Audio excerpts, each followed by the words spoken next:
முதலமைச்சர் செல்வி ஜெயலலிதா பூரண நலம் பெற வேண்டி தமிழகம் மட்டுமின்றி வெளிநாடுகளிலும் அஇஅதிமுகவினர் பிரார்த்தனையில் ஈடுபட்டு வருகின்றனர்.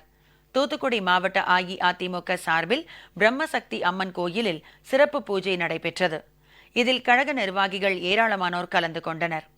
தஞ்சாவூர் மாவட்டம் பட்டுக்கோட்டை அருகே உள்ள கார்காவயல் ஆதி சிவசக்தி சித்தர் பீடத்தில் 1000 கிலோ எடை கொண்ட 108 மூலிகைகள், பழ வகைகள், மலர்கள், பட்டு வஸ்திரம் உள்ளிட்ட பொருட்களை கொண்டு மகா மிருத்யுஞ்சய ஆயுஷ் ஹோமம் நடத்தப்பட்டது. விழுப்புரம் மாவட்டம் திருவெண்ணைநல்லூர் வனதுர்க்கையம்மன் கோயிலில் சிறப்பு வழிபாடு நடைபெற்றது.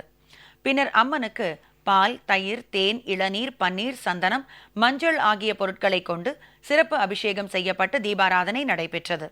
இதில் கழக நிர்வாகிகள் ஏராளமானோர் கலந்து கொண்டனர். கன்னியாகுமரி மாவட்ட அஇஅதிமுக சார்பில் பகவதி அம்மன் கோயிலில் சிறப்பு பூஜை நடத்தப்பட்டது. இதில் கழக நிர்வாகிகள் ஏராளமானோர் கலந்து கொண்டனர். வேலூர் மாவட்டம் குடியாத்தம் அடுத்த மாச்சம்பட்டு பகுதியில் உள்ள ஆதிபராசக்தி வழிபாட்டு மையத்தில் பெண்கள் கூட்டு பிரார்த்தனை நடத்தி சிறப்பு பூஜை செய்து அம்மனை வழிபட்டனர்.